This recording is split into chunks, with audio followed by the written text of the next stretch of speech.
Welcome everyone back to Pommy and Oz. Hope we're all doing really well. If you're new around here, make sure you hit that like button, hit that subscribe. It really does help the channel out. We have got some hella support recently, so I can't thank you enough for that. If you want to become a member, you can do that. Link is in the description. So click away. That gets you all sorts of things. Nice little community. And above all, it helps support the channel out, which really helps us put a bit of time in, because this video here has been almost a life's work for a couple of weeks. So that is good news. I'm looking forward to sharing this one with you. So what we're doing here is we're taking you on a journey of the blues system and looking at if there's any staples we've seen as it's come to fruition almost. So let's get straight into it, because I'm excited about this one. This first point of call that you'll see is basically the breakdown of score sources from inception of Michael Voss. So the top number you'll see there is the average across the seasons. But you see here, we start in 2022, and you can see Voss really put a focus on stoppages. You can see here the turnover and the defensive half, slightly positive, but really low ranked. It has to be said, really low ranked. But there was a real onus on stoppage. Now, why was that?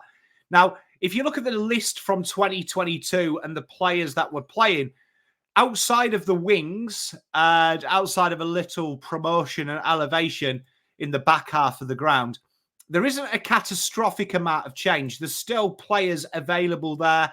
Mitch McGovern, he only played 7 games that year, but there's still players there that we've got a lot of respect for. Nick Newman, Adam Sard, he played all but 1 game. Sam Doherty, who's not there at the moment.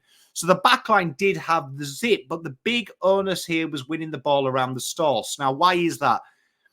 Probably because of the personnel that are there. When you've got players a la what we have and at the influx, when you've got Cripps, Hewitt, Kennedy, Walsh, Chera, makes sense, particularly to be focused on that point. They be your centre of focus. And this was probably the first time any coach has really exploited our strength in that avenue.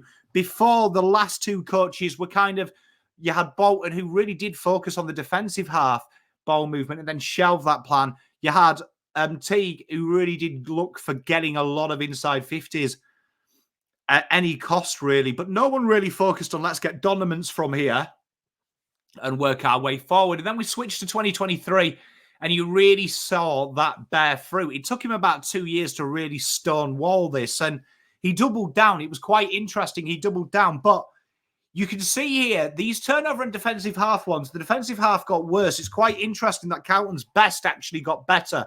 And that was early in the season. And this was something that Voss did cover in the preseason of 2023, that this was a big focus.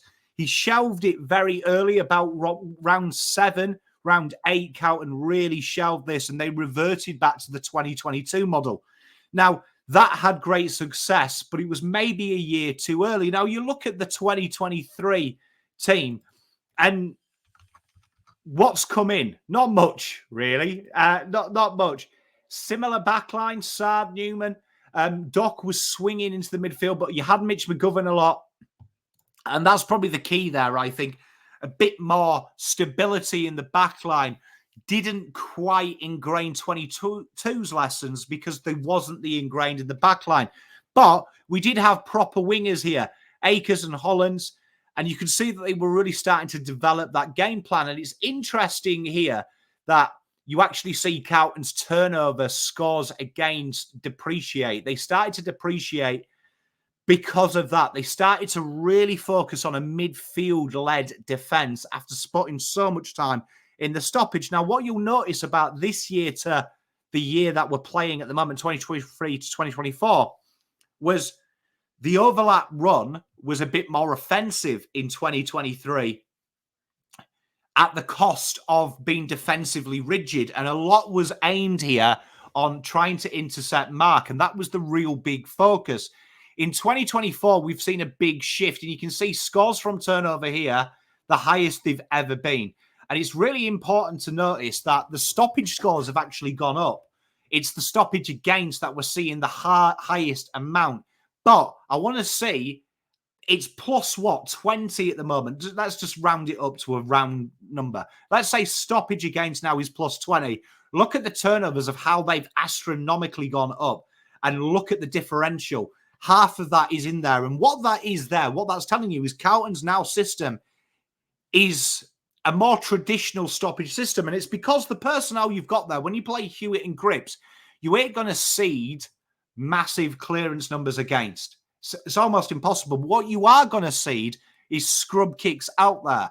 Now, it's quite interesting that Carlton's defensive half generation, particularly its turnover, has come from them scrub kicks out the back of stoppage, because that's probably the only way. Few teams have been able to run it out through Carlton. And the teams that have had success has been when the overlap run defensively, when Sard's not played particularly, has really been poignant. And if you watch the centre clearance, Sard is almost so quick he becomes an extra midfielder by that time that ball is disposed, which allows Ollie Hollands to almost stay out wide. And Sard, Newman and Kent recently have been almost central. It's more of an inverted run. So instead of running out wide, they run straight to there, and they create these walls of 6 and 7 that we're starting to see. So this is a real natural progression. I want you to see this as a natural progression, because statistics are really funny, but sometimes you've got to rob Peter to pay Paul. And that's what Carlton have been doing. They've really had an onus on creating good stoppage and defensive structure to then go up to the next level. So let's see what that means when we win and we lose. So you'll see here the big change, and I want you to notice this here, is when Carlton lose games, right, it's quite interesting, the change in here. And it's more on the turnover and defensive stoppage. You can see Carlton less 20 plus, less defensive half 20 plus when they lose. This is more now when teams come against the stoppage side. The old method was very easy to be caught out the back, and that was really condensing the midfield, trying to cram the corridor. And what that meant is you had less options on turnover. So what that means is it wasn't an unsuccessful system, but in these fast-paced, quick games, Carlton looked almost flat-footed because they'd committed so many men to this stoppage to try and get that. You can see here when Carlton win, genuinely, the stoppage doesn't actually change too much. You're talking a goal in stoppage difference between our best and our worst. But you're talking 4 goals in turnover and defensive half, really showcasing how important it is. And is this one player? No, it's not. It's a collection of players and it's a personnel. We're going to go into that because this is where you can fall a cropper here of looking at pure personnel and saying it's one person. This is a very system-based led thing, but it's with points of difference. So what that basically means is you could probably play any player you name in the 23. If that's Pitternet, if that's Lewis Young, if that's whoever, but you've got to make sure the personnel around them. And one of the big changes down the back for the Blues is going to a more spoil-heavy side as opposed to a more intercept-mark side. Now, we saw this last year early doors. We saw it this year where Carlton were ranked one of the best sides. A very similar start where people were crying about the stoppage. But the big difference, spoiling became a new norm, the ground ball defense. And that's quite interesting because players like Boyd, players like Sard and Newman are very adept at that. And Boyd has increased his game really strongly. Then you add Kemp, who's a very good ground ball player as well. Suddenly, Carlton have changed their DNA of their backline to be more stronger in other avenues. And that is really a progression of development. That is obviously, I would say, I don't know Voss, but I'd like to think maybe Voss saw this early doors with the players he's got, and he's slowly built towards a system that could be secured early doors. So let's have a look at individual players. Now, Mitch McGovern is a really interesting one. This is a guy that gets probably too much kudos in this system for me. And as you can see here, the differential with him is pretty good at face value. But you can see without Mitch McGovern, Carlton stoppage, obviously, he has no bearing on that. You can see, though, that it's not a huge impact defensive half and in the turnover. And you can see it's -1 point and it's break-even defensive half. The skill set of Mitch McGovern is he allows the other players, because of his threat in intercept. So you found that the teams start to target other areas of the ground with him. And that is a bonus to Kemp. That's a bonus to Lockie Cowan. Two players that have really made a difference in that back half of the ground. But there is a key ingredient in the back line. And this is it. Like, you wouldn't say, this is why stats are important with context, right? Just looking at the things, it says Mitch McGovern's not important, but it's what it does around the team. What it does around the players. So when you see Sard come in, we can see the difference. Suddenly count on a +10 and +9 from defensive half. A very key ingredient. There's two key ingredients to the back half of the ground, and Mitch McGovern's not one of them. We are going to talk about the third. But Adam Sard here, what he's got is what we said earlier. It's finding the points of difference in your DNA. So Carlton's DNA at the moment is to spoil the ball, bring it to ground, and play it out of the back quickly and move up in stages, in sections of almost 6, 7, 8 at times.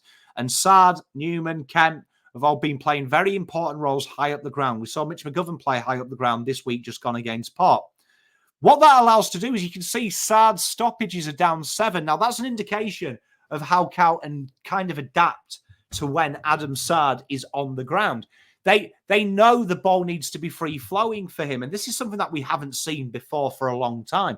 Particularly in the last year, we've really tried to free Sard up, and it's interesting. Last year, a lot of people were complaining about his numbers weren't as astronomical. I think there's a reason for that. I think he was actually, if you look where he was deployed a little bit deeper, really perfecting the art of the ground ball and the defensive craft. And pound for pound, I'd say Carlton's 7 defenders that they employ are incredibly defensively already. And that's something that's probably a throwback to some of them, to when Bolton was there, when it was a heavily defensive system. But also last year, where the 2022 and 2023, with the stoppage focus, the ball always came into the back half quite slow. Now it's started to come in quicker. So you are going to hemorrhage goals that way when you do that way. It's a bit more of a risky strategy. However, long-term, it applies and gives you chances of turnover and defensive half. And this was something I was saying last year when people were worried about our turnover scores. You'd have to change your system, because the system of playing stifling and stagnating makes it very hard to counter-punch off the turnover and defensive half particularly. So this is a real interesting start here of just how important Sard is to that system. But Carlton have negated that without Sard as well by other players playing that role. But Sard is a very important one, partly because when teams try and pressure, and you see the pressure acts are really important here because it allows you to funnel play where you want. Sard is kind of the antithesis of the anti-version of that. He can break the lines with foot as well as his kick. Now, Marchbank's an interesting one. We saw last year Voss deploy this in the old system, and I don't think Voss is too sold on this. And you can see here that all the numbers reflect into a negative light with Marchbank. And you can see there the win record, 8-6. It's a very defensive system, this, and the strengths of Marchbank aren't the strengths of Marchbank that we remember. A lot of people see him as a transitional threat, but basically he's never been as good on transition as McGovern, but now he's more of a body, and you actually see Carlton's numbers with Marchbank in similar to Lewis Young. He's no longer that take the game on, kick penetration player, and it kind of makes Carlton have to find that energy off the back half elsewhere, and we've noticed this quite a bit in the periods of when we've lost McGovern, when we've lost Sard. You've seen Carlton start to deploy Ollie Hollands, Blake Acres at half back to try and give them that point of difference. Since they've returned, we're seeing that less and less, and it's more of a break glass in case of emergency. But it's something you see a lot with Marchbank. So when you deploy that, you lose numbers on the transition. They're going to have to work incredibly hard to get it up ahead of the ground, but it was going to take them a while. They're not going to be there straight away as the ball's turned. You actually see when Sard and Ollie Hollands have been playing together, Ollie's a lot more deep. He's almost like a high half forward, his heat map. It's resting a lot higher up, which gives him that chance, and that's because of that inverted run. So this is a really key, poignant little tale here that one player may come in, it affects the other roles, and we've got some real good stay with us. We've got some real good little tippets there because there's a big conversation piece this video is leading towards. And then we've got Brodie Kemp. Now, Brodie Kemp is probably the guy that's probably suffered probably outside, but inside benefited. And I would have no doubt that Brodie Kemp, during his ins and outs, has really exceeded expectation. It's interesting because of the way that Brodie Kemp is deployed around stoppages. Stoppages actually increased. Now, the reason that is look at the heat map from the rating show the last couple of weeks with Brodie Kemp, really high up the ground. You saw it in the VFL. He was almost like the extra around stoppage, but particularly defensively, he sits high up the ground, trying to be almost, if you had to change a role, he'd be like a high halfback defensive winger. He's kind of how you would classify him. That's not a role, but that's how he plays. And that's really allowing Carlton to create them internal, them inverted runs from Sard. He makes them as well, adding the extra, protecting Ollie and Blake, and allowing them to go forward. In suddenly that 6-6 becomes an 8-6. Do you know what I mean? It becomes an 8-6 front half of the ground. It's really interesting as well that we've started to see the high half forwards, Elijah particularly, swing into there. So it almost becomes a 9 defensively, which is really strong. But again, a big increase, though, with Kemp in the turnover in the defensive half. And Carlton have won 22 games with 9 losses with Kemp in the system. So this is a big in. A big in, because he can do what Marchbank can do defensively, but he can also attack you and be offensive. And then you look at the back 3 now, it allows Whittaker to be a lot more of a pure defender, which is his skill set. His one-on-one is the best by a long way in that back 7, that 7 players that play down there. So suddenly Carlton have started to play aces in their places.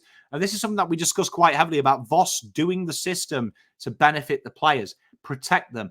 We can see now that the fruits with players back, but also with them learning new roles, it's really allowed Voss to use the system to protect. Now, this is why I want you to always get in the mindset of, is it one player? Because I'm picking on Walsh, but Carlton about 50% under Vossi when Walshy has played. And you can see here, look, 7 plus 7 from stoppage. So we know, but it's interesting that his role has changed. Since he's come back this year, he's been played a lot more loose and not in the clitches as much. And we've seen a massive output on him. You can see here, though, that the turnover and the defensive half goes down. So this is why I'm saying, when people blame Ruckman for it, look where they are on the ground. Very similar position to Sam Walsh. They're high up. You can't solely blame Pitternet. You can't. But what you can do is look for why, when he's in, how does that affect the players? So Walsh, obviously, we can explain this. A lot of the games that he played with the 2022, where Carlton were a pure stoppage side, so that makes up for the stoppage numbers. As we know, stoppage was quite high. And then since then, do you know what I mean? He's been playing in an injured Carlton side, so his numbers are quite warped. So it's quite an interesting little facet there. But let's look. And here we are. We've got Pitternet and we've got TDK. Now, you can see both of them not having a major plus. The defensive half does go up with TDK, but they're all negatives, right? Pretty much. The stoppage goes up with Pitternet, but it doesn't really go down. So pound for pound here, you can see that what's screaming at you. One, Carlton win more with TDK. Now, these numbers are also mirrored when they're together. We have separated them. But just on face value, there isn't actually a huge amount of difference. There definitely is a turnover difference. Now, why is that? There is a lot of games in TDK versus Mr. Pitternet where he's played solo. So what that basically means is, if you look at TDK solo, he's played 26 times solo versus 8 times solo for Pitternet.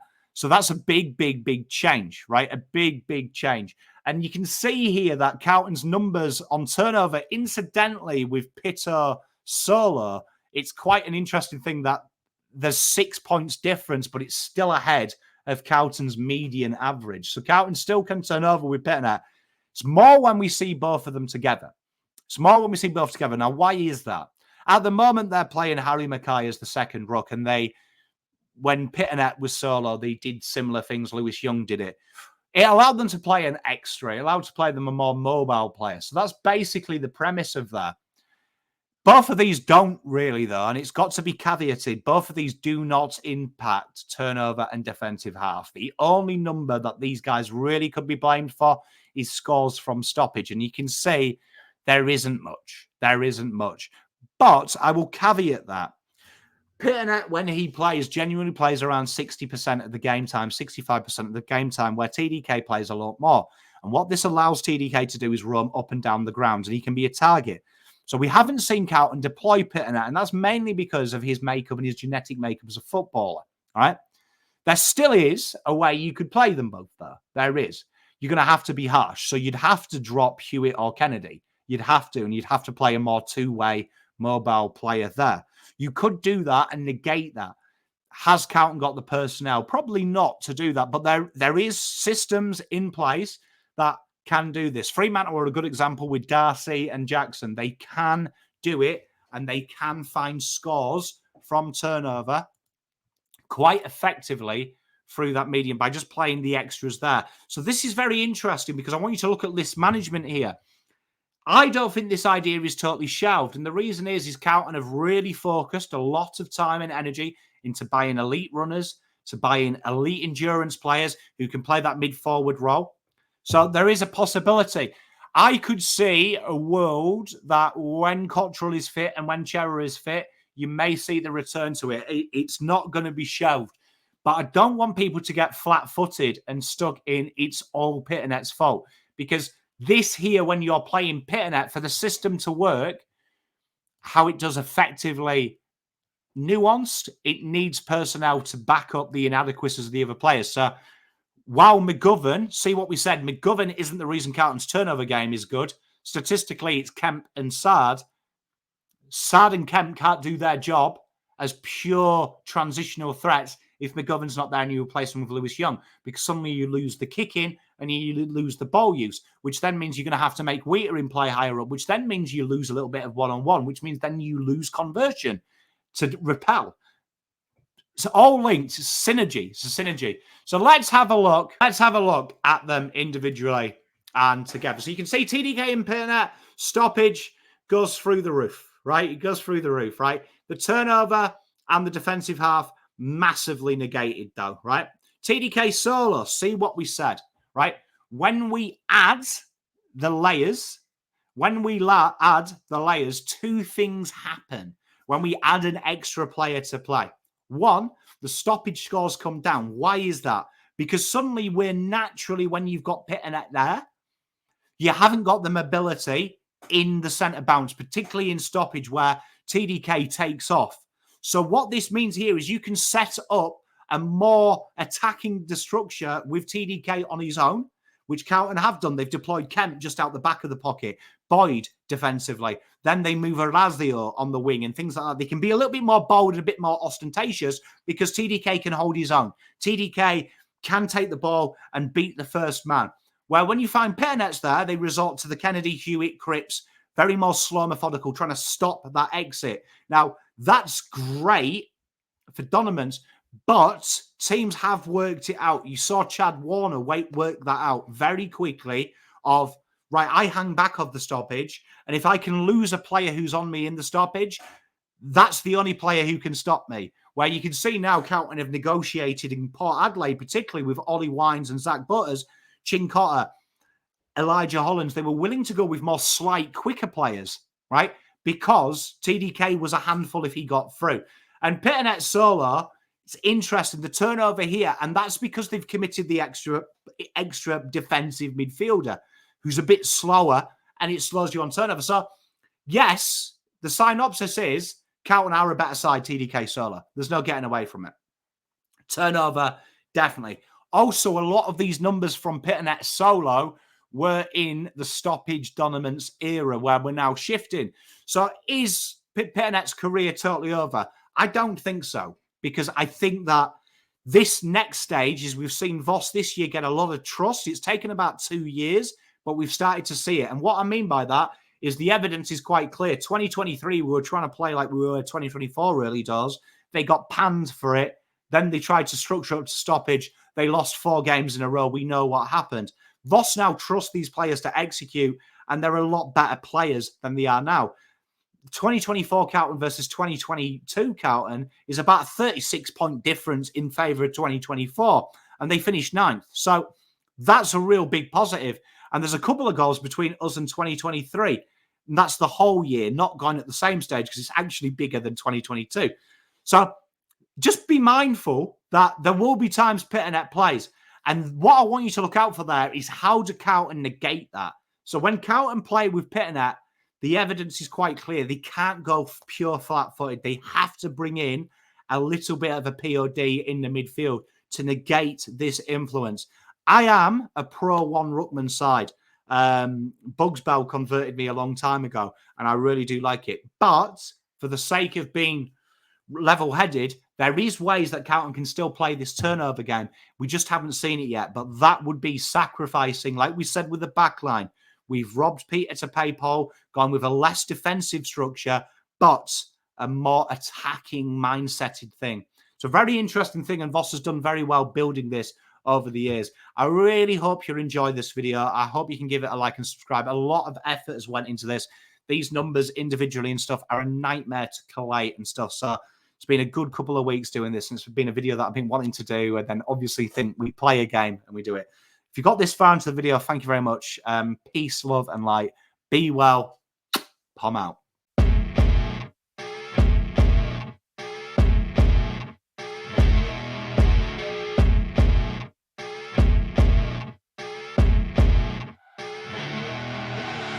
I see her rolling up, Uber black Cadillac, high heel boots, and a sexy body full of tats. Baby's bad, oh baby's hella bad.